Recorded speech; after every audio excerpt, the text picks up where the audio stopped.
కేసీఆర్ గారు తెలంగాణ తెచ్చిన ఆయన సావు బతుకుల మధ్యలో ఉండేసి ఎంతోమంది బలిదానాలు చేసిన వ్యక్తి. కేసీఆర్ వల్లనే తెలంగాణ వచ్చింది.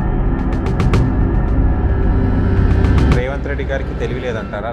రేవంత్ రెడ్డి గారు ఇప్పుడు తెలివి తక్కువ పని చేస్తున్నారంటారా మీరు? అంటే రేవంత్ రెడ్డి గారికి రాష్ట్రంలో సీఎం అయినప్పుడు ఇవన్నీ తెలియదా? ఇవన్నీ అవగాహన లేదంటారా? రేవంత్ రెడ్డి మాత్రం ఇప్పుడు ప్రజలు పనిపాట లేకుండా ఎంచుకున్నారంటారా? ఇప్పుడు రేవంత్ రెడ్డి గారిని ఎంచుకోవడం తప్పంటారా? కేసీఆర్ అయితే ఇంకా మళ్ళీ కేసీఆర్ వస్తే మొత్తం తెలంగాణ ద్రోహులైనప్పుడు 2 సార్లు వాళ్ళు ఎందుకు గెలవడం జరిగింది? ఆ కుక్కకు బొక్కలాగా మనుషులకి కొన్ని పథకాలు ఇచ్చాడు. పార్టీ పెట్టాలనే ఉద్దేశంతో మీరు వాళ్ళను వెట్టి పడుతున్నారు. ఉంది సార్, నాకు పార్టీ పెట్టాలని. ఎవరు కూడా ప్రజల కోసం అదే చెప్తున్నా సార్. మీరు కూడా డబ్బే అంటున్నారు సార్. డబ్బు జెండా, ఒక న్యాయమైన జెండాకి డబ్బే ఏమవసరం అండి? మీ మంది 10 మంది మీ వెనకాల ఉంటే సరిపోదా న్యాయం కోసం? 10 మంది రారు సార్. ఎట్లా వస్తారు? ఇప్పుడు నేను ఇలాంటి వాళ్ళు లేరా? ఒక ఫిలిం నగర్ శ్రీనివాసే న్యాయమైన వాడు, మంచి వ్యక్తి లేదు సార్. మంచి వాళ్ళు చాలా మంది ఉన్నారు. వాళ్ళు మీ ఏమంటారా? వాళ్ళు రాలేక పరిస్థితులు అంటే వాళ్ళ ఇంటి పరిస్థితులు, వాళ్ళ ఆర్థిక పరిస్థితులు వాళ్ళ వల్ల వాళ్ళు వచ్చి అడుగు ముందుకు వేయలేకపోతున్నారు సార్. రేవంత్ రెడ్డి గారు వచ్చినప్పటి రాష్ట్రం వేస్ట్, ఇలా అయితే ఇంకా అదే అవుతున్నారు అన్నారు.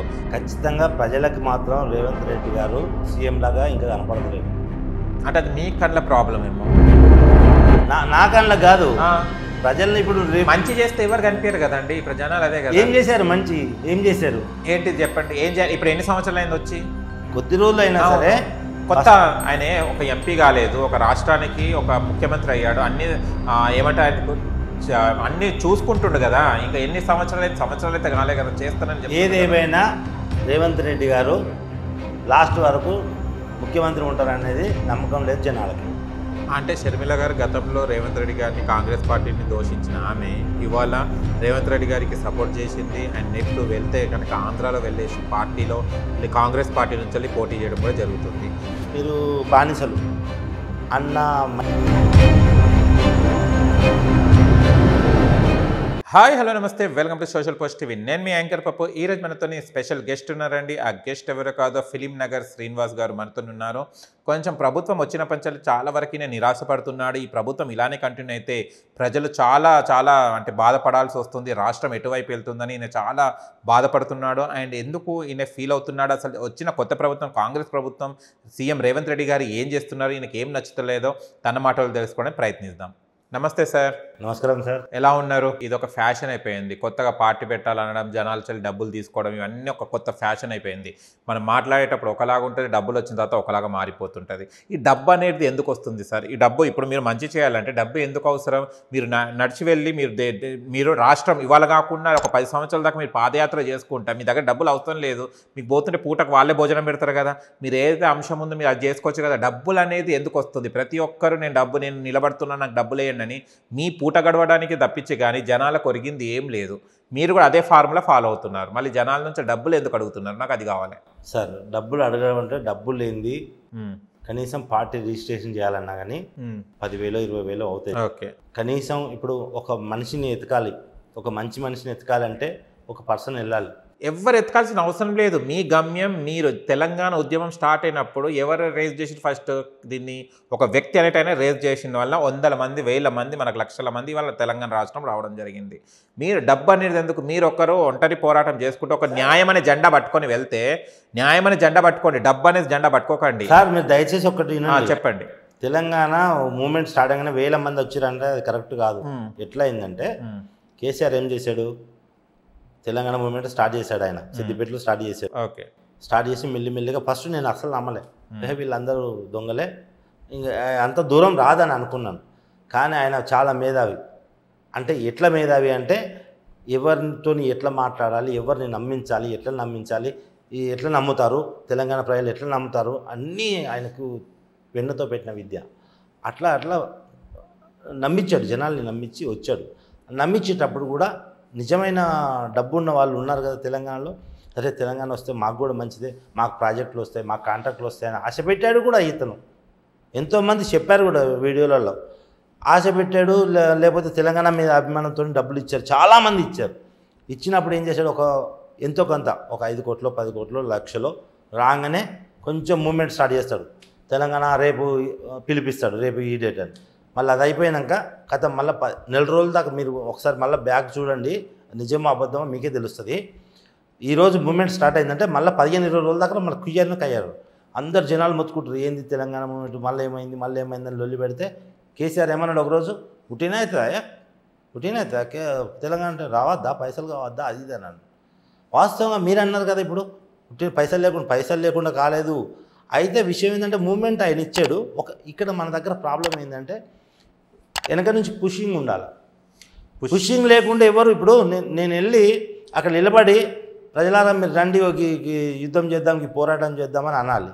కానీ అనడానికి నాకు అక్కడ పోవడానికి ఉట్టిగా పోయి కొన్ని ఉంటాయి సార్, డబ్బుతో కూడిన మొత్తం డబ్బు అవసరం లేదు.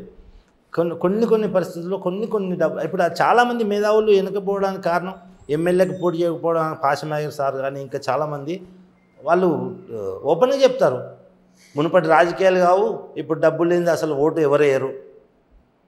అట్లా మార్పు అంటే డబ్బులు ఇచ్చి ఓటు వేయించుకుంటే ఇంకా అది పొరపాటే, అది ఎప్పటికీ రావద్దు.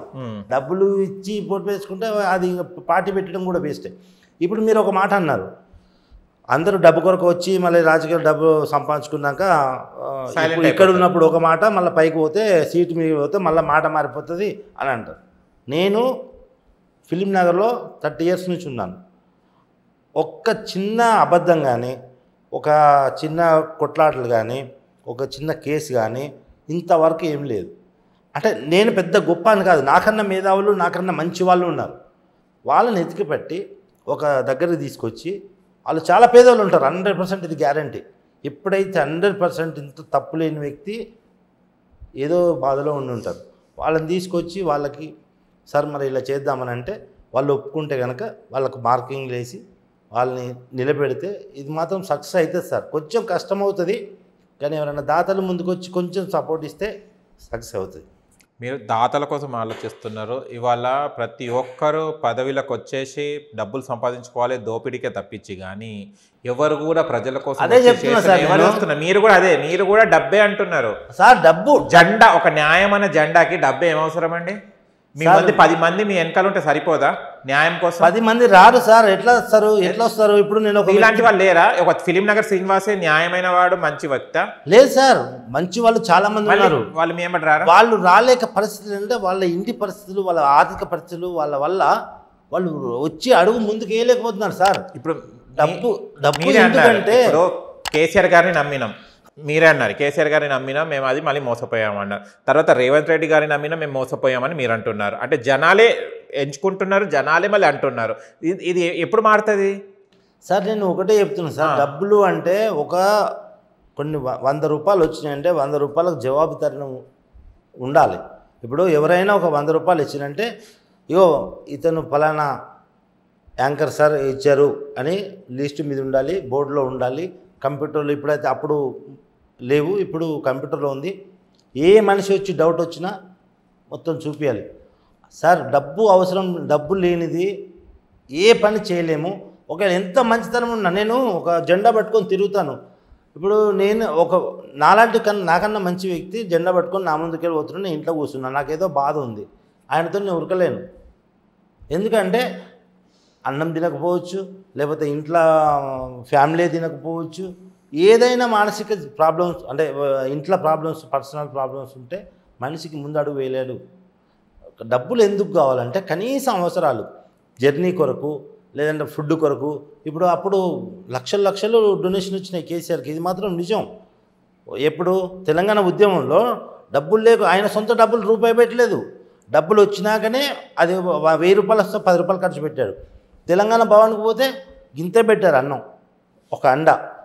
వేల జనాలు అందరు కొట్టుకుంటూ నేను అరిచాను. మనం అన్నం గురించి కాదు, ఆ రోజు మనవారం మన ట్యాంక్ బండ్కి వెళ్తున్నాం అందరం, ఇక్కడి నుంచి నడుచుకుంటూ, కొంతమంది బస్సులు పెట్టారు అట్లా.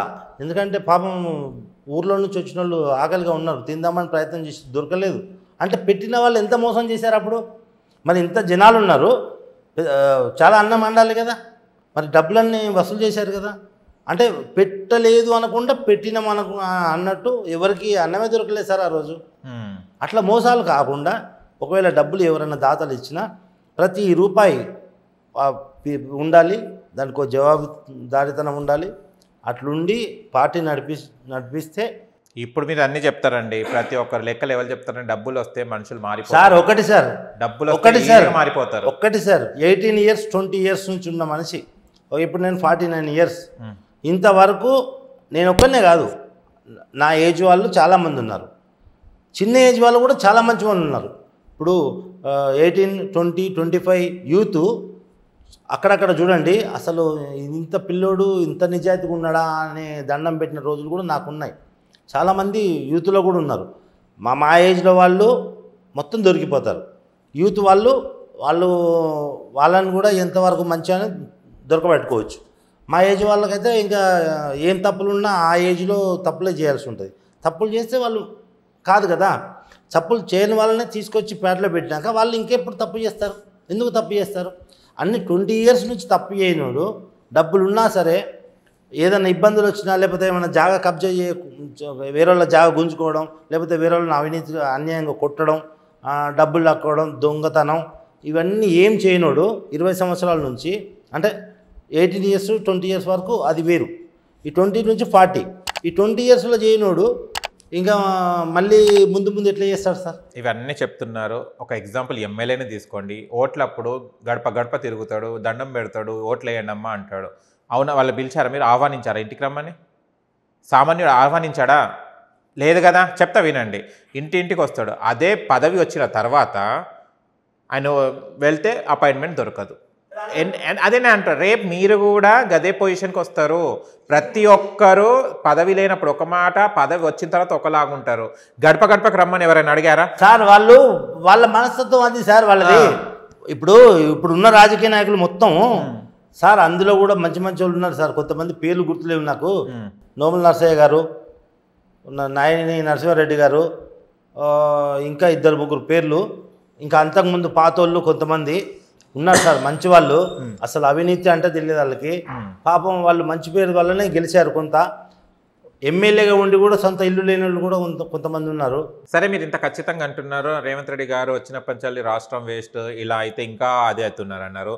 గృహలక్ష్మి లేడీస్కి 2500 చెప్పడం బాగానే ఉంది కదా, లేడీస్కి యూజ్ అవుతాయి కదా. కొంతమంది భర్తలు సంపాదించని వాళ్ళు ఉంటారు, వాళ్ళకి యూజ్ అవుతాయి కదా. ఇంకా ఈ పథకాలు ఏం పాపం ఉంది? పాపం లేడీస్కి ఫ్రీ అంటున్నారు. ప్రతి జర్నీ చేయాలంటే కూడా వాళ్ళకి లేడీస్కి భర్తలు పైసలు ఇవ్వడానికి అది చెందుతున్నారు. ఇప్పుడు పాపం వాళ్ళు కూడా ఫ్రీగా వెళ్తున్నారు కదా, అది సేఫే కదా. వాళ్ళకి ఆయనే కోణంలో మీరు ఎందుకు ఆలోచించారు? గ్యాస్ 500కు ఇస్తాను అంటే వచ్చి ఆయన సంవత్సరాలు తడబడలే కదా, వచ్చినప్పుడు ఒక్కొక్కటి అమలు చేసుకుంటూ వెళ్తుంటారు కదా. ఇంకేముందండి, ఎందుకు తప్పు? 6 గ్యారెంటీలు చేస్తానని అంటున్నారు కదా, మీకేం నచ్చలేదు ఆయనకు? ఖచ్చితంగా ప్రజలకు మాత్రం రేవంత్ రెడ్డి గారు సీఎం లాగా ఇంకా కనపడతలేడు. అంటే అది మీ కళ్ళ ప్రాబ్లం ఏమో.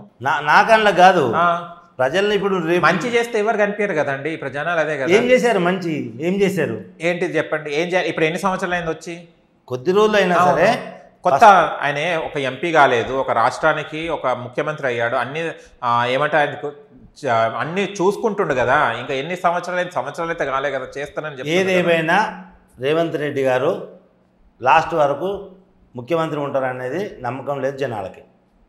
మళ్ళీ ఎవరు సీఎం అవుతారంటారు? ఫిలింనగర్ శ్రీనివాస్ సీఎం అవుతారు అనుకుంటారా? ఫిలింనగర్ శ్రీనివాస్ కాదు, కానీ మళ్ళీ ఇట్లనే ఉంటే కనుక అంటే రేవంత్ రెడ్డి గారు మార్చుకోవాలనే ఉద్దేశంతో చెప్తున్నాను. రేవంత్ రెడ్డి 6 గ్యారెంటీలు పేదవాళ్ళకు ఉపయోగమే కదా. అవి ఏమి లేవు, అందులో ఏం పసలేదు. అది కాదు ముఖ్యం.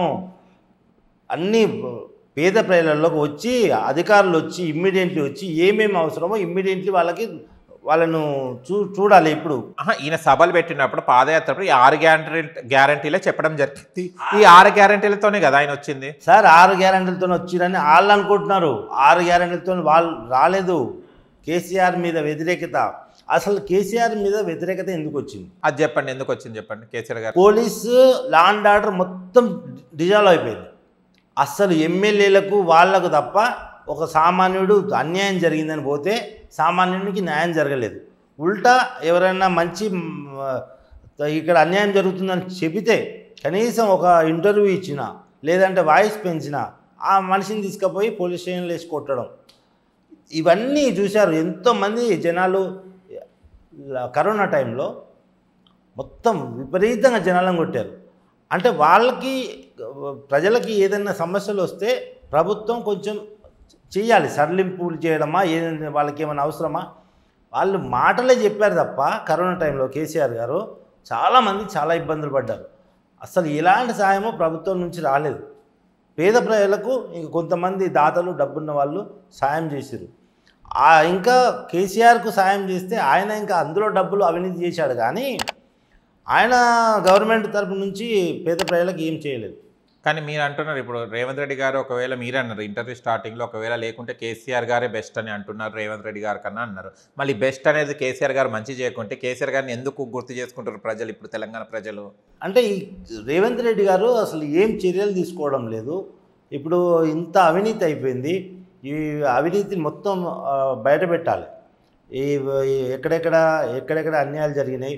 ఇప్పుడు ఒక భూమి పోయింది ఒక వ్యక్తికి, ఆ భూమి ఎందుకు పోయింది, ఒక న్యాయం ఉంటే ఇమ్మీడియట్లీ అధికారులను పిలిచి ఇగో ఇతని భూమి సర్వే నెంబర్ ఇవన్నీ కరెక్ట్ చేయండి అని అధికారులు, ఈ జనాలు ఒకవేళ ఇప్పటికీ పోతున్నారు, ఎంఆర్ఓ ఆఫీస్లోకి వెళ్తున్నారు, చెప్తున్నారు. వాళ్ళు చెప్పిన దాన్ని సీఎం మన రేవంత్ రెడ్డి గారు ఇమ్మీడియట్లీ అధికారులకు ఆదేశాలు జారీ చేసి ఎవరికి భూమి వాళ్ళ పేరున ఉంటే అవినీతి పరులు వేరే వాళ్ళు మన నకిలీ పత్రాలు సృష్టిస్తే అవి తీసేసి ఒరిజినల్ ఎవరికి ఉన్నాయో వాళ్ళకే ఇవ్వండి అని మన ప్రెస్ మీట్ పెట్టి చెప్పాలి. ప్రెస్ మీటు ఇప్పుడు ఇంటింటికి తిరిగిన అవసరం లేదు. రేవంత్ రెడ్డి గారు ఒక దగ్గర ఉండి ప్రెస్ మీటు అందరి సమస్యలు తెలుసుకొని వాళ్ళు తలుచుకుంటే ఎంతసేపు కాదు సార్. పేద ప్రజలకు సమస్యలు ఏంటి, ఎందుకు ప్రజా దర్బారే పెట్టారు, ప్రజల సమస్యలు తెలుసుకో ఏమున్నా సార్ మొత్తం ఎన్లో పడేసారో తెలియదు. ఇంతవరకు ఎవరికి సమస్య పరిష్కారం అయిందని మన న్యూస్లో అయితే ఇప్పుడు ఒకప్పుడు అంటే కొన్ని టెలివిజన్లు వాళ్ళకు నచ్చినాయి, వాళ్ళు కొనుక్కున్నాయి, అవి మాట్లాడాయి. ఇప్పుడు అట్లా కాదు, ఏ విషయం ఉన్నా మన యూట్యూబ్లో కానీ అక్కడెక్కడ వాట్సాప్లో కానీ వస్తున్నాయి, చక్కర్లు కొడుతున్నాయి. రేవంత్ రెడ్డి గారు ఇట్లనే ఉంటే కనుక చాలా కష్టం. ఇంకా ఏమేం చేయాలి, ప్రజలకు అత్యవసరం ఏంటో ఫస్ట్ ప్రజల నుంచి మీరు తీసుకున్నారు, మంచి పని చేశారు ఫస్ట్లో. కానీ మళ్ళీ ఏం చేశారు, రేషన్ కార్డు ఇంతవరకు లేదు, రేషన్ కార్డు లేదు. గ్యాసు ప్రాబ్లము, గ్యాసు అన్నారు, గ్యాసు లేదు. ఈ ఆర్టీసీ మీరు మహిళలకు పెట్టారు కదా, అది మాత్రం చాలా 100% మైనస్ అవుతుందని మీరు గ్రహించాలి. అంటే ఆటో వాళ్ళకు కూడా పైసలు ఇస్తారని పాపం ఆటో వాళ్ళు అయితే ఏడుస్తున్నారు సార్. వాళ్ళైతే అసలు తిట్టుకుంటున్నారు ఇప్పుడు.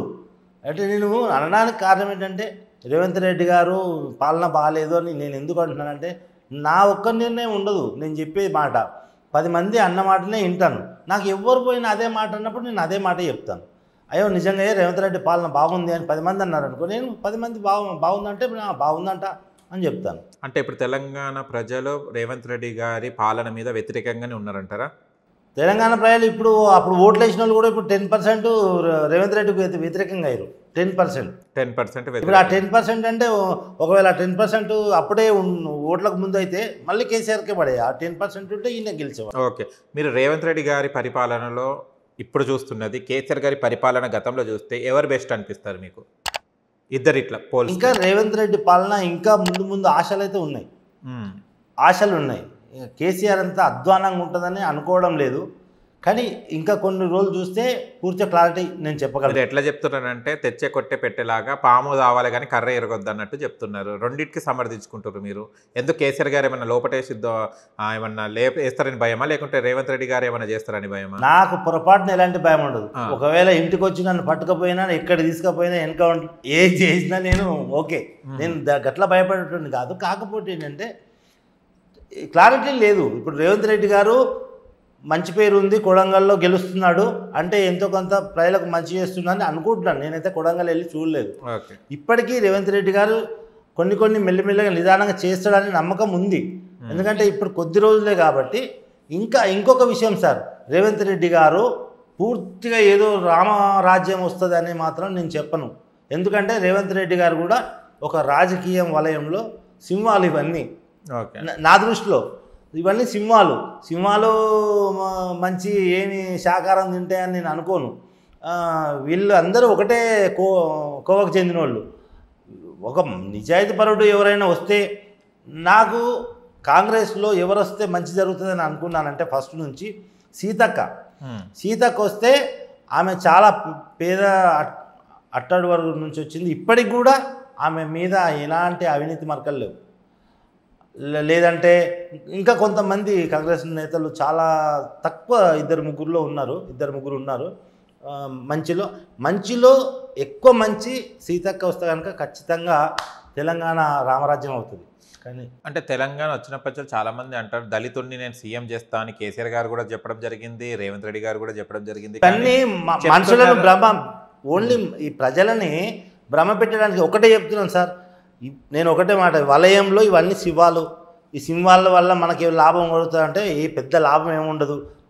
ఈ కొంచెం ఒక్కొక్కటి అవినీతి ఎక్కువ చేసేయండి అనుకో ప్రజలకి తక్కువ లాభం దొరుకుతుంది, తక్కువ అవినీతి చేసింది అనుకో ప్రజలకు కొంచెం ఎక్కువ లబ్ధి పొందుతారు. అంటే అవినీతి చేయడంలో ఇద్దరే, కేసీఆర్ అవినీతి చేస్తాడు, రేవంత్ రెడ్డి అవినీతి చేస్తాడు, ఇంకా ఆ వలయంలో ఉన్న వాళ్ళు ఎవరు వచ్చినా అవినీతి చేస్తారు. ప్రజలకు పెద్ద ఒరిగేది ఏముండదు. కాకపోతే కొంచెం మార్పు ఉంటుంది. అయ్యో అని జాలి ఉంటే కొంచెం అవినీతి తగ్గుతుంది. లేదు వాళ్ళని ప్రజలు ఒట్టిగేసి ఓటు అప్పటి వరకు చూద్దాంలే మనం సంపాదించుకుందాం అంటే అది వేరు ఉంటుంది. సీతక్క లాంటి వాళ్ళు అయితే ఖచ్చితంగా పాపం కరోనా టైంలో మూటలు మోసుకొని పోయింది, అంత అవసరం లేదు ఆమెకు. అధికారులకు చెప్తే తీసుకెళ్తారు. అంటే ఆమె దగ్గరుండి వాళ్ళకు పేద ప్రజలకు అందదా అధికారులకు చెప్తే మళ్ళీ వీళ్ళు తీసుకుపోయి ఎక్కడైనా పడేస్తారా లేకపోతే వేరే వాళ్ళకి ఇస్తారా అనే భయము, లేదంటే న్యాయచిత్తుతోనే ఇచ్చి వాళ్ళ బాగోలు చూద్దామని ఆ తపన నీళ్ళకి వెళ్ళి నడుచుకుంటూ పోయింది. అలాంటి వ్యక్తులు కావాలి సార్, రాజకీయంలో అలాంటి వ్యక్తులు ఉండాలి. అప్పుడే పేద ప్రజలకు మంచి జరుగుతుంది. చచ్చిపోతుంటే కొండగట్టు కాడ గంత మంది చచ్చిపోతే కేసీఆర్ అసలు ఒక మాట కూడా రిలీజ్ చేయలేదు సార్. ఎంత దారుణం అంటే అలాంటి వాళ్ళు కేసీఆర్ ఇలాంటి వాళ్ళు రాజకీయంలోకి రానేవద్దు సార్. వచ్చినా ఈ పేద ప్రజలు ఓట్లు వేయొద్దు. అసలు పేదోళ్ళకి మంచి వాళ్ళకి ఓట్లు వేసినప్పుడే ఏమన్నా మార్పు వస్తుంది. ఓకే, ఇప్పుడు మార్పు అంటే గుర్తొచ్చింది, షర్మిల గారు వచ్చినప్పుడు కూడా ఈ తెలంగాణ ప్రజలు వల్తాస్ పల్కి చాలామంది సపోర్ట్ కూడా చేయడం జరిగింది. అంటే అప్పుడు సార్ ప్రజలు ఒకటే అనుకుంటారు సార్, ఎవరైనా కొత్త వాళ్ళు రాగానే అదే నాలంటోడు ఇప్పుడు పార్టీ పెట్టిన అనుకో నమ్మకం వచ్చేదాకా ఎవరు రారు. అంటే పేదోళ్ళు వస్తారు, కానీ ఈ షర్మిల లాంటి వాళ్ళు పార్టీలు పెడితే వాళ్ళకి డబ్బు ఉందని వీళ్ళందరికీ తెలుసు కదా, జనాలందరికీ. డబ్బున్న వాళ్ళ పార్టీ పెడితేనేమో కుప్పలుగా తెల్లారే, ఈరోజు పార్టీ పెడితే తెల్లారే కారు దిగుతాయి. అదే డబ్బు లేని వ్యక్తి మామూలు పేదల పార్టీ అని లేకపోతే గరీబోళ్ళ పార్టీ అని గరీబోర్డు పెడితే వాళ్ళ ఇంటికి సైకిల్ వేసుకోవడం కూడా ఎవరు రారు. ఎందుకంటే ఆలోచిస్తారు, వాళ్ళకు నమ్మకం కలిగినప్పుడు అప్పుడు ఈయన గెట్టిన అవుతున్నాడు, బాగా పేరు వస్తుంది, గెలుస్తుంది ఈ పార్టీ అనుకున్నప్పుడు అప్పుడు కార్లు వస్తాయి. ఆ కార్లు వచ్చేటోళ్ళు మొత్తం మూర్ఖులే ఉంటారు. నిజంగా నడుచుకుంటూ వచ్చి 10 కిలోమీటర్లైనా 5 కిలోమీటర్లైనా నడుచుకుంటూ వచ్చి అతన్ని కలిసి సార్ మీ పార్టీ బాగుంది, మీ పార్టీలో చేరుతామా, వాళ్ళను చేర్చుకొని వాళ్ళకు టికెట్లు ఇస్తే అప్పుడు మార్పు వస్తుంది. ఆ పేరు రాగానే కార్లు రాగానే డబ్బులు తీసుకొని వాళ్ళకి టికెట్లు ఇస్తే ఎన్ని రోజులైనా ఎన్ని సంవత్సరాలైనా ఇది జీవితం ఇంతే. ఇంకా అంటే షర్మిల గారు గతంలో రేవంత్ రెడ్డి గారిని కాంగ్రెస్ పార్టీని దోషించిన ఆమె ఇవాళ రేవంత్ రెడ్డి గారికి సపోర్ట్ చేసింది. అండ్ ఇప్పుడు వెళ్తే కనుక ఆంధ్రాలో వెళ్ళేసి పార్టీలో కాంగ్రెస్ పార్టీ నుంచి వెళ్ళి పోటీ చేయడం కూడా జరుగుతుంది. అండ్ చంద్రబాబు నాయుడు గారికి కూడా వాళ్ళ కొడుకు పత్రిక ఇవ్వడం జరిగింది. అంటే దీనికి రాజకీయమా అసలు ఏంటిది, ప్రజలు మోసపోవాలా లేకుంటే రాజకీయ వ్యవస్థని ఇలా ఉంటుందంటారా? రాజకీయ వ్యవస్థ నేను ఒకటే మాట చెప్పాను, మళ్ళీ చెప్తాను, ఇది వీళ్ళందరూ సింహాలే. ఇప్పుడు షర్మిల గారు పెద్ద సింహం. ఆమె ఇప్పుడు కొంతమంది మనుషుల్లా ఉంటారు, అంటే మనుషుల్లాగానే మనం మనుషులమే అనుకుంటాం, కానీ వాళ్ళ లోపల క్రూరత్వం ఉంటుంది. అంటే మేము రాజులము, మీరు బానిసలు అన్న మైండ్ సెట్ ఉంటే వాళ్ళు గెలిచినా ప్రజలకు ఒరిగేది ఏముండదు. షర్మిల చాలా మైండ్ సెట్, షర్మిల, కవిత, ఆ అక్క ఈ అక్క అందరు కొంతమంది మేము రానిళ్ళం, మేము పెద్దోళ్ళం, మా కింద మీరు బానిసలు అన్న మైండ్ సెట్ ఉంటుంది. కొంతమంది పేదోళ్ళలో కూడా ఉంటుంది.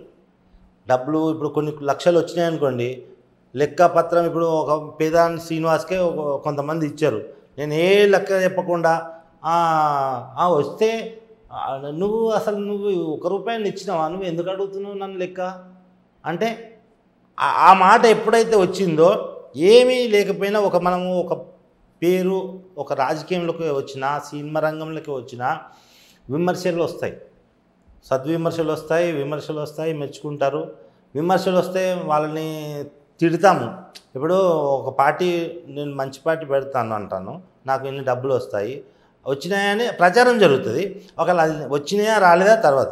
ఎవరైనా వచ్చి అడిగినప్పుడు క్వశ్చన్ ఏముంటుంది అక్కడ, నువ్వు ప్రజలకి ఏం చేద్దామని వచ్చినావు రాజకీయంలోకి అన్నప్పుడు స్పష్టంగా చెప్పాలి. నేను ఇవి చేస్తాను, ఇంత డబ్బులు వచ్చినాయి, ఈ పలానా వ్యక్తులు ఇచ్చారు, కొంతమంది ఇచ్చారు, వాళ్ళ పేర్లు చెప్పొద్దన్నారు, ఇగో ఇంత డబ్బు ఉంది అని స్పష్టంగా చెబితే ఆ వ్యక్తిని నమ్మొచ్చు. ఆ వ్యక్తి రాజకీయంలోకి వచ్చినా కానీ ఖచ్చితంగా బాగుంటుంది. ఎన్ని లక్షలు వచ్చినా ఎన్ని కోట్లు వచ్చినా ఏం రాలేదని అనేవాళ్ళు అబద్ధం సార్. ఒకటి రాజకీయ నాయకులని, ఇప్పటికున్న రాజకీయ నాయకులని ఏ ఒక్కళ్ళు ఇద్దరు న్యాయం ఉన్నారు, కానీ ఇప్పుడు మనుషులు కూడా నమ్మడం కూడా ఎట్లా ఉంటుంది అంటే సోషల్ మీడియా ద్వారా కానీ ఎక్కడైనా సరే మాయ మాటలు వస్తాయి. ఇప్పుడు నాలాంటి సార్ ఉన్నట్టు మాట్లాడతాడు. ఇప్పుడు నా మాటల్లో తప్పులు చాలామంది ఇస్తారు. ఇప్పుడు ప్రేక్షకులు కూడా వీడికి ఇట్లా అన్నాడు, ఇది అన్నాడు, ఇక్కడ ఇప్పుడు ఈ మాట మాట్లాడిండు, ఈ మాట మళ్ళీ మార్చిండు అని అంటారు. కానీ నాకు మాయ మాటలు ఉండవు. వాళ్ళు మాయ మాటల ద్వారా కేసీఆర్ కూడా అంతే చేశారు. కొంతమంది చాలామంది ఎంత డబ్బులు వచ్చినా మాయ మాటలతో వాళ్ళు డబ్బులు ఇచ్చిన వాళ్ళు కూడా ఎర్రోళ్ళు. వీళ్ళు చెప్పేది అన్నీ నిజం అనుకుంటారు. నిజమైన మనిషి దగ్గరనేమో మొత్తం అన్ని మైనస్లు ఎత్తుతూ ఉంటారు. ఏ తప్పులు దొరుకుతాడో, వీటి నమ్మకం లేడు అని అంటారు. అదే వాళ్ళ లోపల మైండ్ సెట్ వేరే ఉంటుంది, బయటకు మాత్రం వేరే మాటలు ఏడ్సు, దొంగేడుపులు ఇవన్నీ ఉంటాయి. వాళ్ళకి డబ్బులు విచ్చలవిడిగా డబ్బులు పంపిస్తారు. లాస్ట్ వాళ్ళకు ప్రజలకు చేసేది వాళ్ళు ఏం ఉండదు. వాళ్ళు కూడా మళ్ళీ వీళ్ళందరూ ఇచ్చిన వాళ్ళందరూ ఏమనుకుంటారు, ఈ రోజుల్లో ఎవ్వరు నమ్మద్దు, అందరు దొంగలే. ఇగో చూడు మన మంచి వాళ్ళని నేను వాళ్ళకి హెల్ప్ చేశాము, వాళ్ళు రాజకీయంలోకి వస్తారని హెల్ప్ చేశాము, మళ్ళీ లాస్ట్కి చూస్తే మళ్ళీ వాళ్ళు కూడా అట్లా అయిపోయారు. నువ్వు నిజమైన మనిషికి హెల్ప్ చేయవు, నువ్వు చెడ్డోనికి హెల్ప్ చేసావు, చెడ్డోడా మంచోడా అని తెలుసుకోకుండానే హెల్ప్ చేసావు. మళ్ళీ నువ్వు అట్లా అనుకుంటే ఎవరు తప్పది? అట్లా జరుగుతుంది ఇప్పుడు రాజకీయం. ఓకే, ఇప్పుడు లాస్ట్లో చెప్పాలనుకుంటే తెలంగాణ ప్రజలకు ఏం చెప్తారు, తెలంగాణ ప్రభుత్వానికి ఏం చెప్తారు? తెలంగాణ ప్రభుత్వం ఒకటే విజ్ఞప్తి చేస్తున్నాను, పిల్లలకి ఎడ్యుకేషన్ మొత్తం ఫ్రీ ఇవ్వండి, దానివల్ల నష్టం ఏమి ఉండదు. ఇప్పుడు ప్రైవేట్ స్కూళ్ళు కూడా మొత్తం ఫ్రీ చేసేయండి. అందులో వాళ్ళకి ఎవరెవరు బెటర్ మాస్టర్స్ ఉంటారో క్వాలిఫైడ్, దాని ద్వారా కూడా ఉద్యోగ అవకాశాలు పెరుగుతాయి. ఇప్పుడు ఏంటంటే పాపం ప్రైవేట్ స్కూళ్ళల్లో 10,000, మా అబ్బాయి ఇంజనీరింగ్ అయిపోయిందండి, ఇప్పుడు 10,000 చేస్తున్నాడు జాబు ప్రైవేట్ స్కూల్లో. అట్లా స్కూళ్ళు కొన్ని మంచి స్కూళ్ళు, ప్రైవేట్ స్కూళ్ళని గవర్నమెంట్ అడాప్ట్ చేసుకోవాలి. లేదు వాళ్ళు ఇవ్వలేదు అంటే అది ఎట్లా చేస్తారనేది చూడాలి. అట్లా చేసుకోవాలని విద్య పెంచితే ఇప్పుడు మంచి స్టూడెంట్స్ తయారవుతారు, మంచి టీచర్స్ని. ఇప్పుడు 10th ఫెయిల్ అయిన వాళ్ళని ఇంటర్ వాళ్ళని కూడా కొన్ని స్కూల్లో పెట్టుకుంటున్నారు. వాళ్ళు ఏం చెప్తారు సార్ పిల్లలకి? ఏం చెప్తారు వాళ్ళు? మంచి స్టడీ ఉన్న వాళ్ళని తీసుకొని వాళ్ళకి శాలరీ కూడా, టీచర్స్ కూడా శాలరీ బాగుండాలి, వాళ్ళు ఒక బతకాలి కదా, గౌరవంగా బతకాలి కదా. వాళ్లకు మంచి శాలరీ ఇస్తూ గవర్నమెంట్ మొత్తం స్టడీ విషయంలో గవర్నమెంట్ తీసుకోవాలి. వైద్యం ఏ పేదవాడు ఏ ప్రాబ్లం వచ్చినా, చిన్న ప్రాబ్లం నుంచి పెద్ద ఆపరేషన్ల వరకు ఫ్రీ. ఏ కార్పొరేట్ హాస్పిటల్ మొత్తం కబ్జా చేయాలి గవర్నమెంట్. లేదంటే వాళ్ళకి చెప్పాలి, తెల్ల రేషన్ కార్డు వస్తే మొత్తం ఇక్కడ ఒకటి జరుగుతుంది సార్ మోసం. ఆరోగ్యశ్రీ పెట్టారు కదా, సూది ఇస్తున్నారు, ఆ బిల్లులో ఏం రాస్తున్నారో మనకు చెప్పరు. ఇప్పుడు నేను పోతాను, జ్వరం వచ్చిందని ఒక ఇంజక్షన్ ఇస్తే 2 టాబ్లెట్లు ఇస్తారు. ఆరోగ్యశ్రీలో వాళ్ళు ఏం చేసుకుంటారు, ఇంత లిస్ట్ తయారు చేసుకుంటారు. ఈయనకు ఈ టెస్ట్ చేశాము, ఈయనకు ఈ మందులు ఇచ్చాము, ఈయనకు ఆపరేషన్ చేశాము అని ఏం రాసుకుంటున్నారో తెలియదు. సిగ్నేచర్లు అని తీసుకుంటారు, అవి మనకేం అర్థమే కావా ఇంగ్లీష్లో. పేదోళ్ళకి వస్తాయా సార్ ఇంగ్లీషు? ఆరోగ్యశ్రీ కూడా మార్పు తేవాలి. ఎట్లా మార్పు తేవాలంటే ఖచ్చితంగా ఒక అధికారిని నియమించాలి. ఆరోగ్యశ్రీ అయిపోయిన తర్వాత వాళ్ళకి ఫోన్ చేయాలి, ఫోన్ చేసి వాకప్ చేయాలి. వాళ్ళు వచ్చి అవసరమైతే ఒక హాస్పిటల్కి ఒక పర్సన్ ఉండాలి. ఆరోగ్యశ్రీ ఎప్పుడైతే ఎట్లా నమోదు చేస్తున్నారో ఎంక్వైరీ అధికారి కూడా ఉండి ఖచ్చితమైన ఎంత ట్రీట్మెంటో అంతే డబ్బు గవర్నమెంట్ నుంచి రావాలి. 10 రూపాయలు చేసి 100 రూపాయలు గవర్నమెంట్ నుంచి పోతే ప్రజాధనం వృధా అవుతలేదా? ఈ ఆరోగ్యశ్రీ వల్ల పేద ప్రజలకు ఏం లాభం లేదు సార్. ఒకటే చెప్తున్నాను, కార్పొరేట్ హాస్పిటల్ ఉండొద్దు సార్, కార్పొరేట్ స్కూల్ ఉండొద్దు సార్. మరి డాక్టర్లు అందరూ ఎటు పోవాలి? ఈ మరి టీచర్లు అందరూ ఎటు పోవాలంటే వాళ్ళను పెట్టుకోవాలి. గవర్నమెంట్ మొత్తం గవర్నమెంట్ డాక్టర్లు గవర్నమెంట్ టీచర్లు చేయమని అనట్లా. ఎందుకంటే అది కూడా చాలా ఇబ్బంది అవుతుంది కాబట్టి వాళ్ళకి కనీస వేతనం గౌరవ వేతనం ఇచ్చుకుంటూ వాళ్ళని సేవ చేయించుకోవాలి. ఇప్పుడు అంతే ఇస్తున్నారు స్కూళ్ళల్లో, ప్రైవేట్ స్కూళ్ళల్లో అంతే ఇస్తున్నారు. ఇంకా దానికన్నా మీరు మెరుగియచ్చు. ఇటు పేద ప్రజలకు మంచి జరుగుతుంది, అటు వీళ్ళకు కూడా మంచి జరుగుతుంది. ఓకే, అంటే ఇవన్నీ ఫాలో కావాలంటారు మీరు? చాలా ఉన్నాయి సార్, ఇంకా చెప్పాలంటే చాలా ఉన్నాయి. Thank you sir. చూశారు కదా ఫ్రెండ్స్, మీకు కనుక మా వీడియో నచ్చి లైక్ చేయండి, షేర్ చేయండి, కామెంట్ చేయండి, సబ్స్క్రైబ్ చేయ ఛానల్ అక్కడ గంట సింబల్ టంగున కొట్టినాయి. మీ యాంకర్ పప్పు. Bye bye.